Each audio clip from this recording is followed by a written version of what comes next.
sebagai Matt Killer.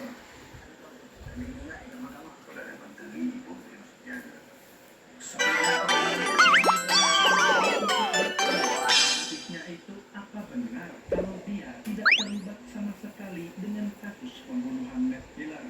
Bukannya menjawab, Nas malah kesal karena sang kakak juga ikut menuduhnya sebagai pembunuh dan lebih mempercayai ucapan orang lain daripada adik kandungnya sendiri. Aku selalu malam, pasti aku berbunuh ya. Iya aku sih. Aku tak. Aku buat kalau dia tahu aku atau Malik buat dengan kau dalam bilik. Karena tidak ingin terus dicurigai oleh kakaknya,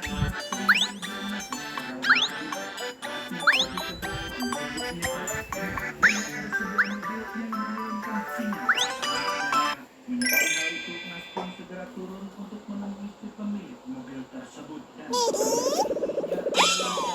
teman sekaligus pinjaman yang diam-diam telah menyusup sebagai anak buahnya sendiri. Saat itu sudah tidak sempat lagi untuk membantu Nas karena takut dibunuh oleh Tony kalau sampai identitasnya terbongkar. Nas pun meminta usaha yang dirasakan oleh sahabatnya itu dan berjanji akan segera mengakhiri semua ini asalkan Daud bersedia melakukan tugas terakhir darinya. Kemudian Nas memberikan sebuah amplop berisi tugas yang harus diselesaikan Daud sebelum mengakhiri kesepakatan mereka.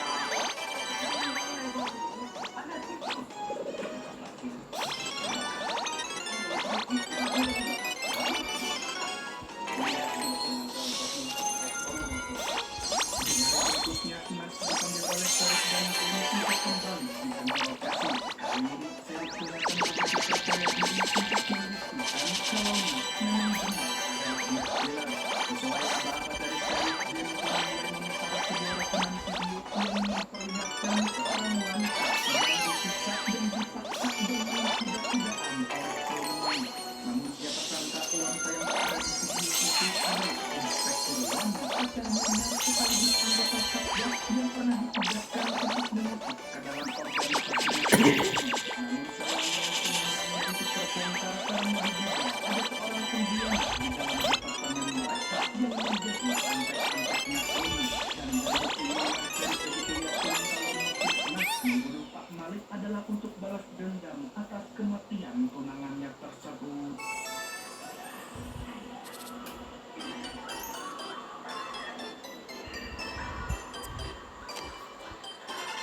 Meski dari luar Nas kelihatan tenang dan lempeng kayak manekin, tapi Sheriff yakin Nas perlahan akan mengungkapkan siapa dirinya yang sebenarnya.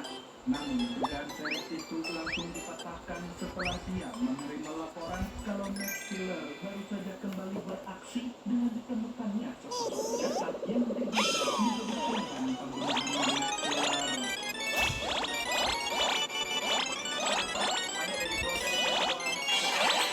Maka sebenarnya saat itu Nas semakin pede kalau dia akan segera disingkirkan dari daftar tersangka dan identitasnya sebagai Matt Killer yang mungkin akan aman.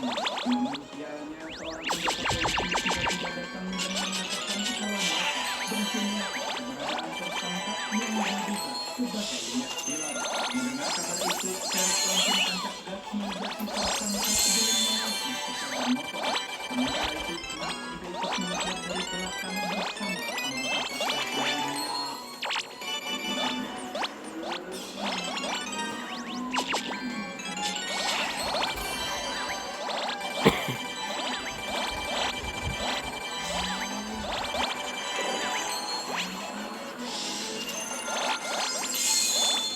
Ternyata tersangka yang sedang dikejar-kejar oleh para polisi adalah Daud.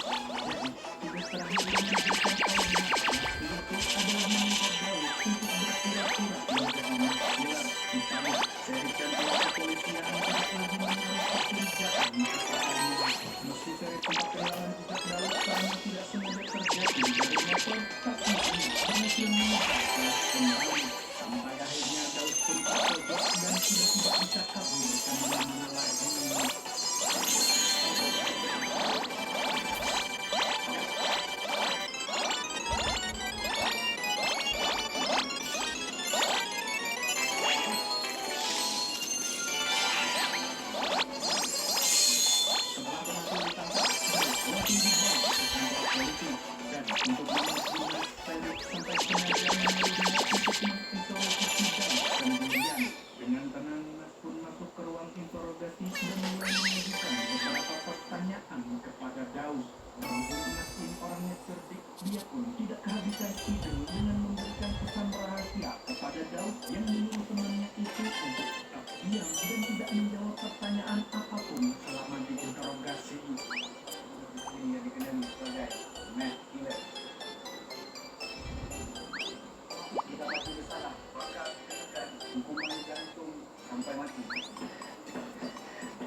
Memanfaatkan kesempatan itu, Nakun pura-pura kesal dan memukul Terry hingga membuat keributan di ruang interogasi. Alhasil, Sherry beserta anggota Satgas lainnya bergegas masuk ke ruang interogasi untuk memisahkan mereka.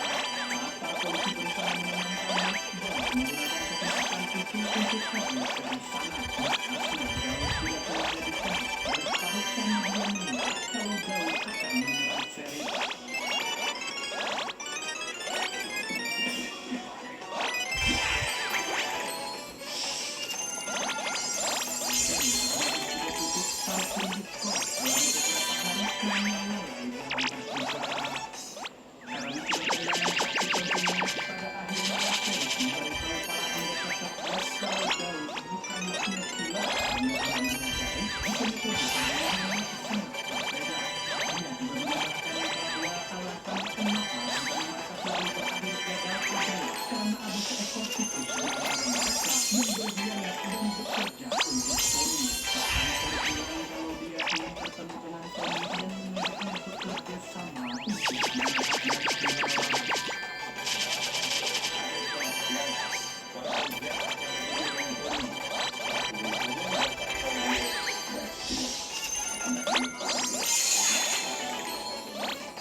Latar belakangnya di mana lat?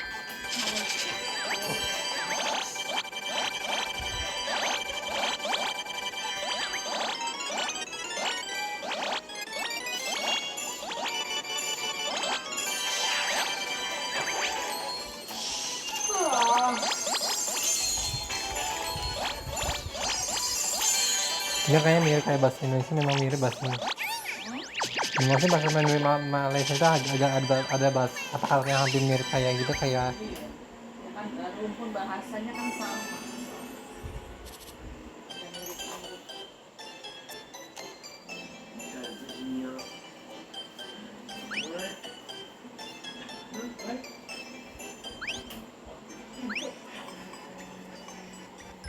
Halo, apa kabar semuanya? Semoga kalian semua sehat. Kali ini saya akan membahas soal laki-laki yang baru tahu dan kami bercerita tentang seorang yang mengubah Oke, tidak usah berlama-lama. Bagaimana alur ceritanya? Kita saksikan sampai selesai.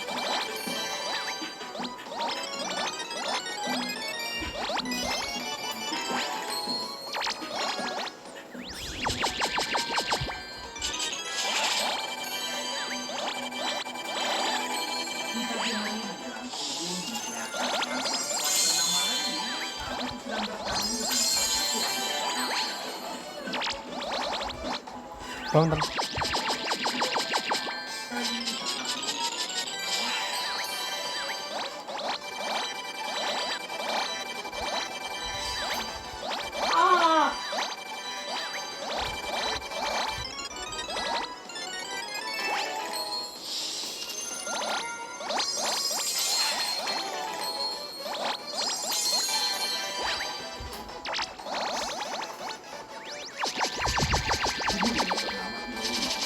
Dia bekerja sebagai cleaning service di sebuah sekolah SMA. Sedangkan yang ini namanya Bapak Lee.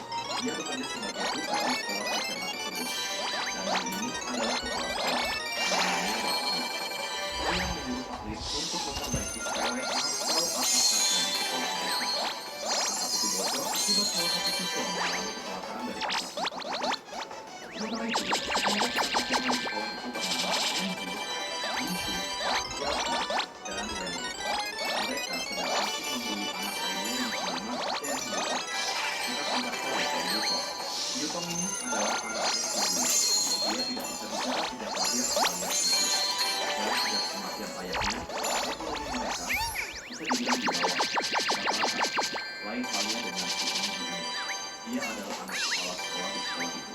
Anak-anak lain bahkan satpam sekalipun takut kepada anak ini. Menurut saya, bulian mereka sudah sangat kelewatan. Bahkan mereka sudah menyiksa Yutong. Tubuh Yutong dibaluri dengan lem, dan mereka tempel di tidur. Mereka mengorek mulut Yutong dengan gagang kuas, kemudian membaluri mulutnya dengan lem, lalu meninggalkan Yutong begitu saja. Perasaan dibully sangat hancur ketika mendapati anak anaknya disiksa oleh Angie dan teman-temannya. Untuk membersihkan Yutong, Ibu Lee harus memotong rambutnya. Suatu hari setelah sekolah, hari itu sudah mulai malam dan hujan turun sangat deras. Tiga teman Angie, yaitu Kim Soo, Xiaoqing dan Wenling, pindah untuk berteduh di basket mereka. Tempat itu adalah sebuah rumah kosong yang jauh dari keramaian. Di saat Xiaoqing dan Wenling lagi asal ngobrol, tiba-tiba Kim Soo menghilang dari telepon mereka. Karena penasaran, Xiaoqing dan Wenling mencari. Tiba-tiba, mereka melihat Kim Soo sudah terletak di atas seorang yang memakai mata hitam. Keduanya segera berlari dengan ketakutan. Wenling berlari pelan ke atas. Akan tetapi, kedua palu menghantam kepala dari situ. Sedang Xiaoqing berlari keluar tempat tersebut. Namun, ia juga tidak terkecoh. Malam itu, di saat hujan deras, Ibu Lee menanam jeruk nipis untuk tanaman berwarna. Ia membuatnya jeruk nipis dan menjualnya di kantor sekolah untuk tambahan biaya ekonomi. Pegawai di sekolah sangat menyukai jeruk nipis buatan Ibu Lee. Saat itu, Angie mendapat teguran dari ayahnya karena ketiga sahabatnya sudah dinyatakan hilang. Tetapi Angie mengatakan kalau ia sama sekali tidak mengetahui keberadaan ketiga temannya itu. Dan polisi pun mulai melakukan investigasi. Yutong juga diinvestigasi oleh polisi karena menurut anak-anak sekolah itu, Yutong juga yang terakhir bersama keluarganya si Angie. Namun karena mungkin Yutong takut dengan keadaan, sehingga ia tidak mau menulis laporan untuk polisi. Saat pulang sekolah, Yutong hujan yang amat keras terlihat Ibu Xiaoqing sedang mencari keberadaan anaknya. Setelah sampai di rumah kontrakan, rupanya ada penghuni baru yang masuk di tempat itu. Ia adalah Pak Lin. Ibu Lee sudah mengenal Bapak Lin karena Pak Lin bekerja sebagai tukang di sekolah mereka. Sehabis memperbaiki kontrakannya yang bocor, Ibu Lee pamit kepada Yutong untuk mengambil jeruk nipis. Ibu Lee mengenakan jaket hitam lalu berangkat. Lalu, kita diperlihatkan kepada sosok si Angie. Saat itu Angie mendapat SMS dari sahabatnya, yaitu Xiaoqing. Xiaoqing menyuruh Angie untuk bertemu di sebuah bus yang sudah rusak di lokasi base camp mereka. Dan Angie percaya itu. Ia tidak tahu kalau temannya ternyata sudah dihabisi seseorang. Saat Angie sedang menunggu Xiaoqing di bus itu, tiba-tiba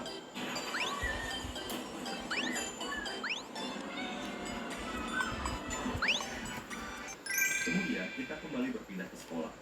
Di sekolah itu ada seorang guru bernama Pak. Kita pindah ke sekolah setelah membereskan barang-barangnya. Pak pun datang. Ia menggunakan bus. Ternyata Bapak guru ini datang membantu Pak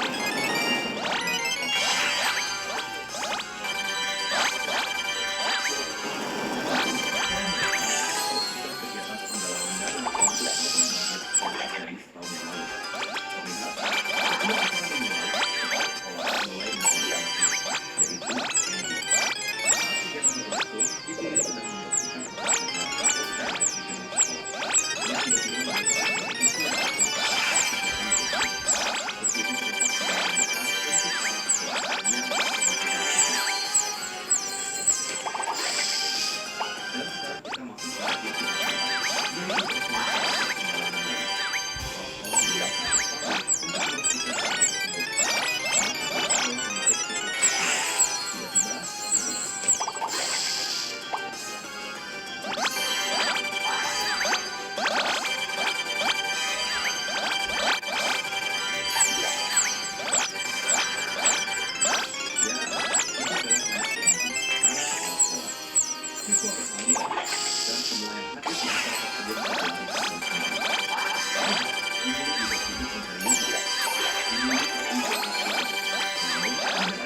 sekolah mengatakan kalau beberapa hari belakangan, guru dan siswa pernah melihat seseorang yang menyelinap masuk sekolah dan mengambil video dan foto menggunakan pakaian hitam tertutup.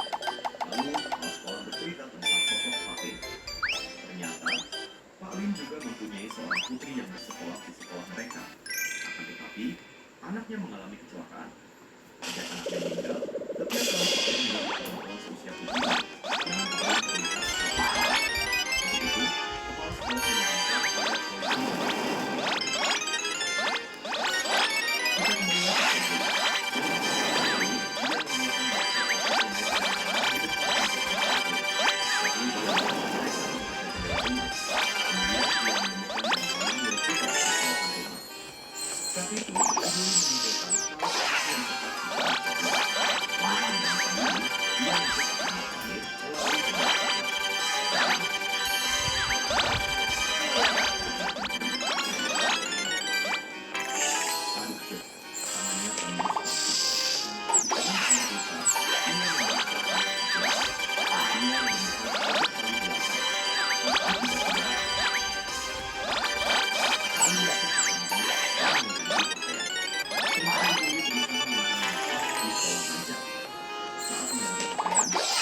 tali belakang.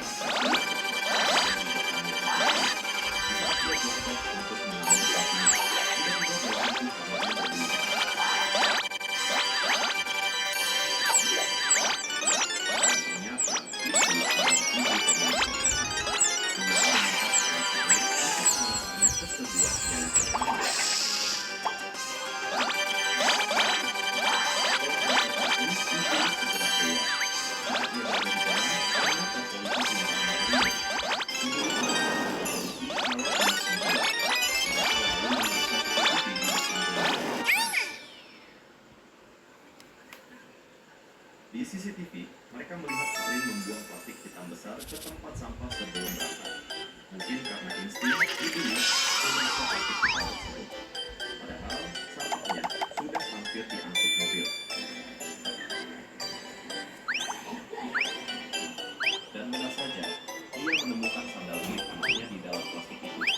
Tiba-tiba Ibu Lim melihat sosok yang memakai pakaian hitam tertutup yang pernah merekam dirinya saat memetik jeruk nipis waktu itu. Mereka lalu mengejarnya. Dan ternyata sosok itu adalah anak dari Pak Polisi itu sendiri. Namanya adalah Buang. Aduh, Cuk, kira juga siapa? Setelah mereka memeriksa semua rekaman videonya, ternyata semua pelaku yang diceritakan kepala sekolah beberapa waktu lalu.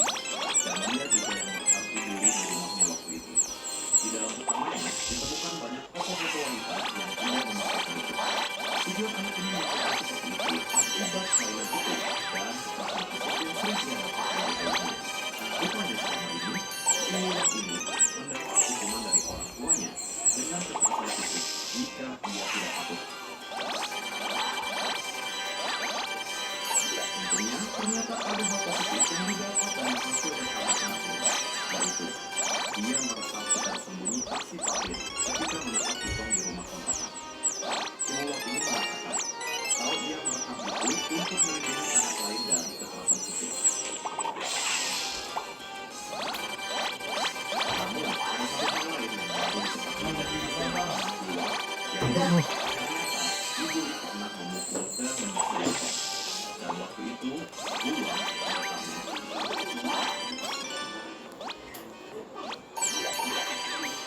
Tapi kira-kira apa kejadiannya? Nanti pasti akan kita ketahui. Kita lanjut ke Ibu Lim. Setelah polisi mengetahui itu, Ibu Lim mengatakan bahwa dia bermaksud mengajar dan melindungi anaknya. Setelah Ibu Lim selesai diinterogasi, ternyata kepala sekolah kembali dipanggil ke kantor polisi. Di sini, Ibu Lim melihat kunci yang dibawa kepala sekolah sama seperti kunci yang terjatuh yang dibawa Pak Lim saat ia sembunyi di kolong tangga. Ketika Ibu Lim menanyakan kepada kepala sekolah mengatakan kalau kunci itu adalah kunci ruang rekreasi yang ada di yayasan sekolah. Tetapi ruang itu sudah tidak terpakai karena tidak ada biaya untuk merenovasi. Setelah mengetahui itu, Ibu Lim pun kabur dari kantor polisi menggunakan mobil polisi. Ibu Lim segera menuju ke gedung rekreasi. Tempat itu jauh dari gedung sekolah.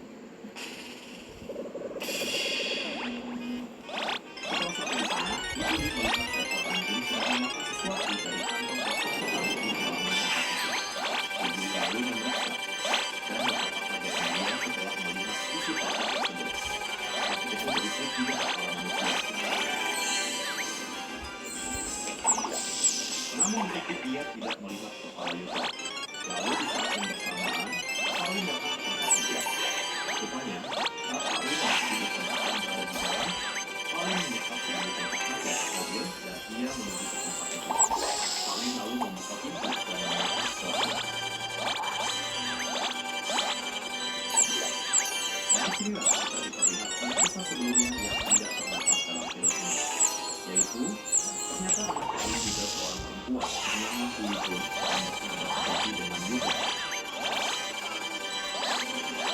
Hari itu adalah hari ulang tahun Hui Jun, namun Angie dan teman-temannya membuli Hui Jun di atas rooftop gedung sekolah.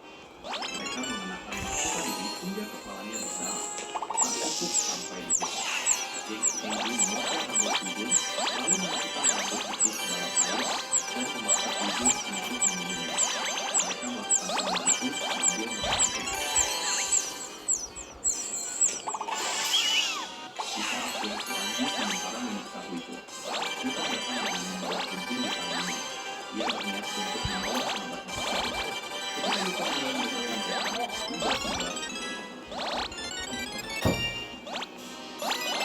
Ibuli datang dan memaksa Yuto untuk pergi.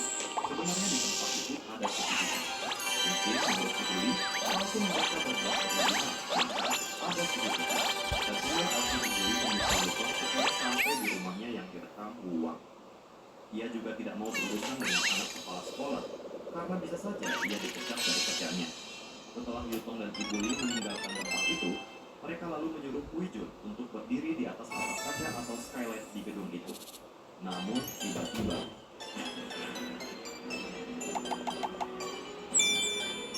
ya, atap kaca itu pecah dan Hui Jun meluncur ke bawah seorang diri. Angie dan teman-temannya berlari ketakutan, sehingga ponsel yang mereka pakai saat merekam terjatuh di tangga. Pak Lin lalu menemukan ponsel tersebut di lemari loker milik anaknya. Dari sinilah Pak Lin mengetahui penyebab kematian anaknya. Kemudian kita kembali diperlihatkan kematian Angie. Sudah jelas itu adalah Pak Lin. Ia mengirim pesan kepada Angie menggunakan ponsel Shouting. Dari sini kalian juga pasti sudah tahu kalau pembunuhan ketiga teman Angie sebelumnya sudah pasti Pak Lin.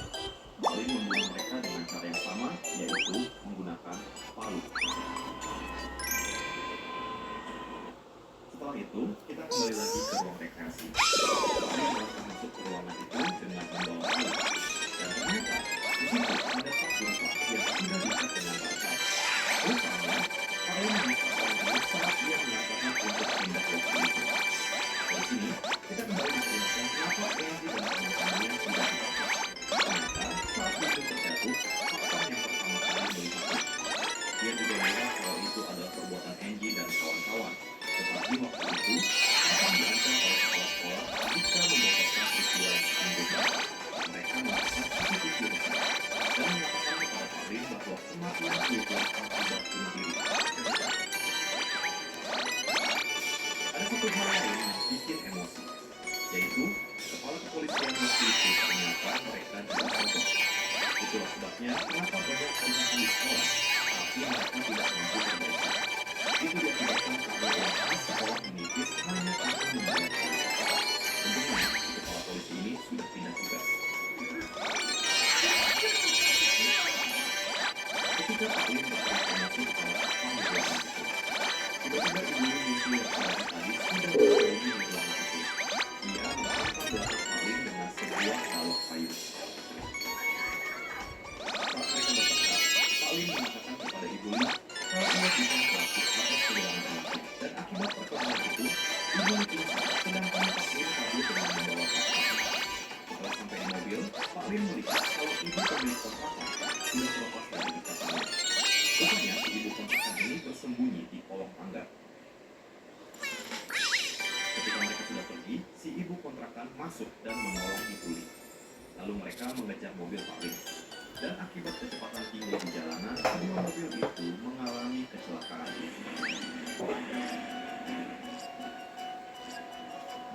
Akan tetapi mereka belum meninggal. Ibu Lin masuk ke dalam mobil Pak Lin dan kembali menanyakan keberadaan anaknya. Pak Lin sempat mengatakan kalau Yutong sudah bebas. Namun, apa maksud dari perkataan Pak Lin ini? Kita lanjut dulu. Terlihat polisi pun sampai di lokasi itu. Saat Ibu Lin tergeletak tak sadarkan diri di jalan, di sini kita kembali diperlihatkan kehidupannya 5 tahun lalu.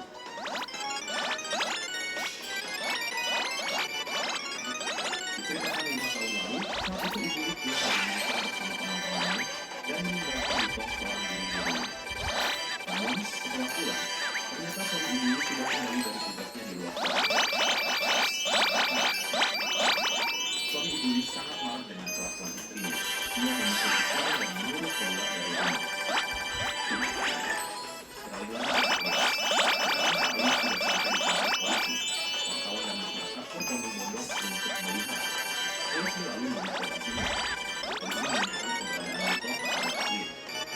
mengatakan kalau Yutong ada di kebun di depan rumah Ibuli.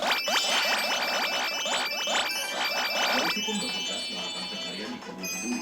Kebun itu adalah kebun jeruk nipis yang selama ini menghasilkan jeruk nipis yang sedang untuk Ibuli. Setelah polisi menggali, mereka justru menemukan sebuah laki-laki dewasa. Waduh, lalu siapakah pria tersebut? Polisi lantas bertanya kepada Pak Lin tentang keberadaan Yutong yang sebenarnya. Pak Lin menjawab kalau Yutong tidak bebas. Ini polisi terlihat dan bingung. Kemudian Pak Lin,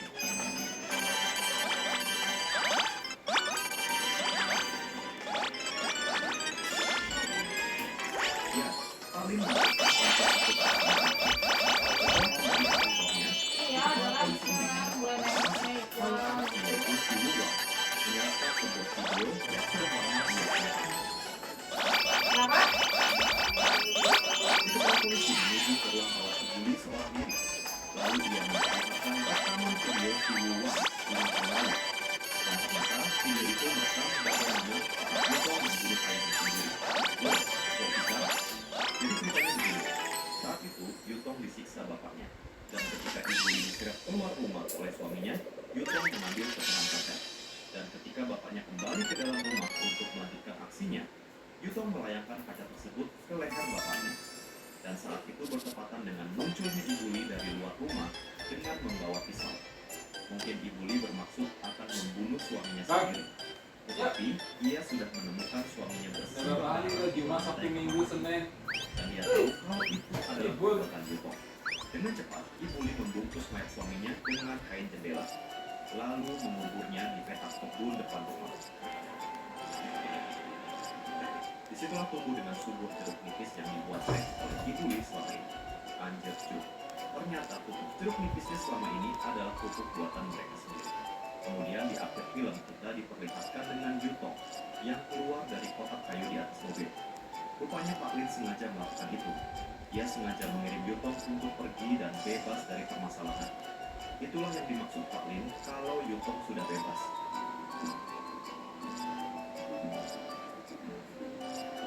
Lalu apa alasan Pak Lin membebaskan Yutong? Rupa-rupanya, Yutong lah yang menaruh ponsel milik Enji di lemari loker anaknya. Sehingga Pak Lin bisa mengetahui penyebab kematian anaknya.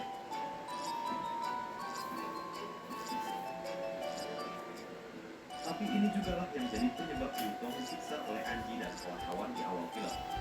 Mereka menyiksa Yutong supaya mengembalikan ponsel itu, tapi mereka sudah terlambat karena rekaman ponsel sudah dilihat Pak Lin. Sebenarnya Yutong juga melihat Pak Lin saat menghabisi teman-teman Enji malam itu.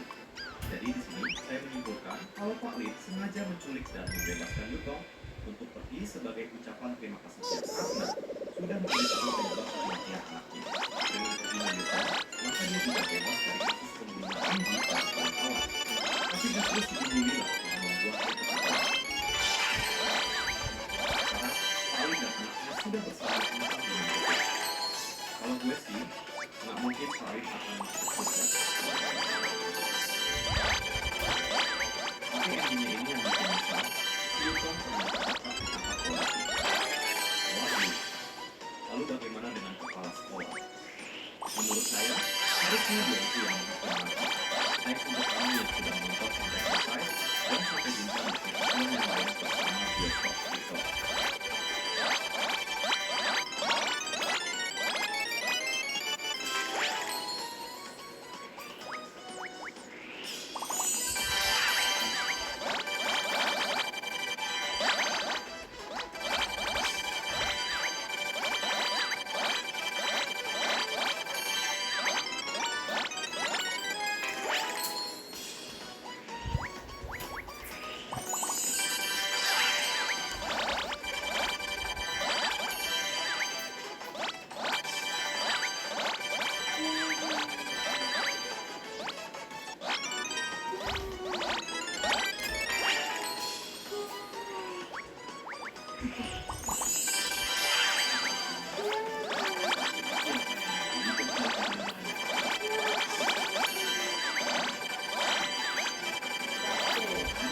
Nah,